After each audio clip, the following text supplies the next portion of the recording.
r/askreddit. What is the scariest story you know that is 100% true?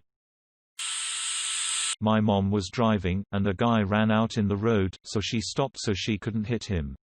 It was night time, so it was pretty dark out, and 3 other men emerged from the forest around, all trying to use the door handles of her car to get in. She locked them luckily, and gassed it to the nearest town. Remember to always lock your car after you start it, because if it wasn't unlocked, who knows what would have happened to her. Probably one of the many reasons newer cars auto-lock their doors once you go over 15 miles per hour. The 1904 Cincinnati Privy disaster. In 1904, 9 schoolgirls drowned in an outhouse after the floor collapsed. They literally drowned in human waste. This is the second post in this thread that features Cincinnati. For such an inconspicuous little Midwestern city, it does have a colorful history. Duck. Drowning in poop was never a nightmare of mine, but it is now.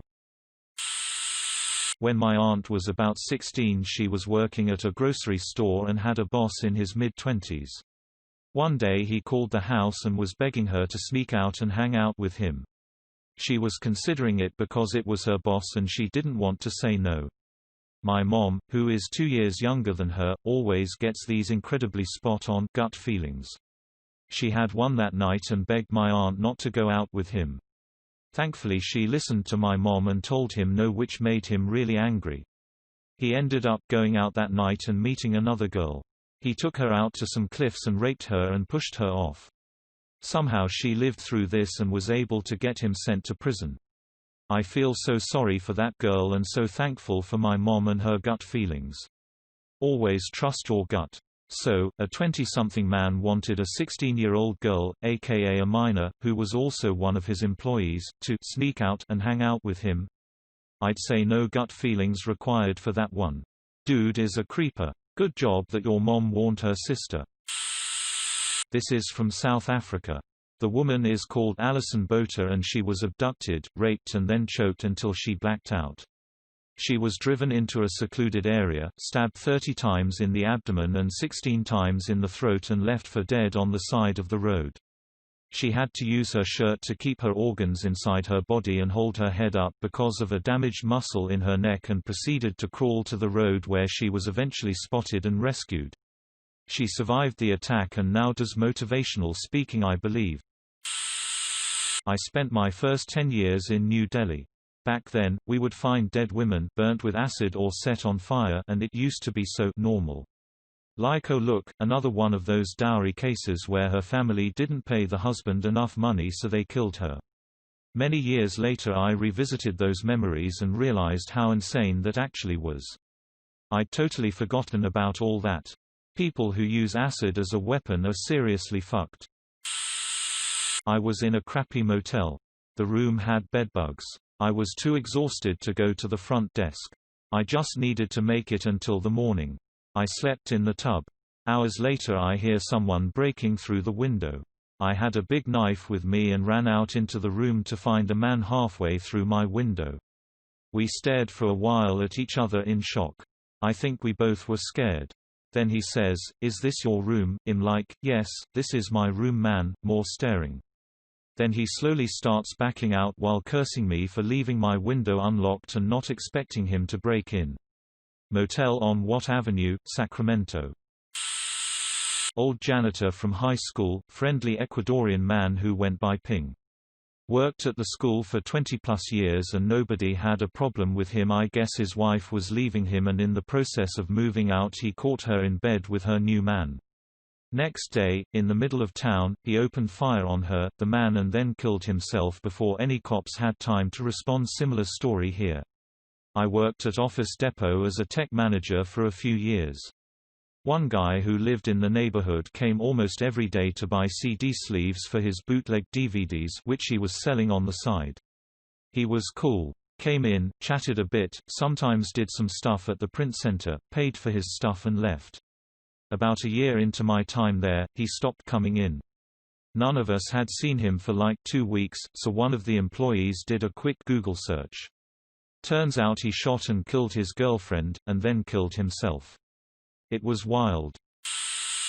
I worked for U-Haul when I was 18 and it was located in front of a club that was known for being really sketchy. I came in to open one morning and it was common for people to knock on the door hoping to get in early and get their truck. On this day, I hear frantic knocking on the door. I'm there alone still, so it kind of startled me. I look and there's a woman, completely naked, covered in what looks like blood. I called the cops and grabbed one of the moving blankets and went outside to cover her up. She smelled really bad and was a mess. Ended up being blood and her own shit she was covered in. Found out later she was drugged at the club that night early morning, raped and left blacked out in the alley. It was just a fucked up and surreal situation to be involved in. What a nightmare. I'm glad you could help. That there's a guy casing the bar that I work at literally right now, and I can't do anything to stop him. He's been asking what time days we're open, and what days we have security. Caught him feeling the corners of our windows and doors too. Unfortunately, until he breaks in and robs us, the police won't do a thing. I hope you took a picture of him. A guy I worked with was riding his dirt bike through the woods and somebody hung a cable between two trees. My buddy caught his throat on it and saw the dude steal his dirt bike. Woke up in the hospital with a lacerated throat and a broken larynx. Pretty crazy what somebody will do for something so cheap. Dude is lucky he didn't get decapitated. His story of Mary Vincent always stands out to me. In 1978, 15-year-old Mary was hitchhiking. A man named Lawrence Singleton picked her up. He brutally raped her and eventually made her get out of the car. She planned to run, but he noticed and cut both her arms off. He threw her into a ditch ravine and left her to die. She packed her stumps with mud to stop the bleeding and spent all night crawling out. She eventually makes it to the highway and starts walking, naked and covered in blood. The first car that saw her sped away in fear. The second car was a couple on their honeymoon. They picked her up and she survived. The part of this story that fucked me up was she tried to run. He grabbed her by the arm and turned and hacked her with the hatchet. She said she watched as her dismembered arm clung to his forearm after he separated it. Amateur rugby. Guy gets hit pretty hard and dislocates his hip. While waiting for the ambulance, a guy runs up saying he's a physio and can at least relocate the joint. He cracks the hip back into its socket and the guy screams. One of his testicles had been jolted out of place in the accident and had been chilling out in the empty hip socket. Squish. Carol Daronch was at a shopping mall in Salt Lake City in 1974 when she was approached by a man claiming to be a police officer.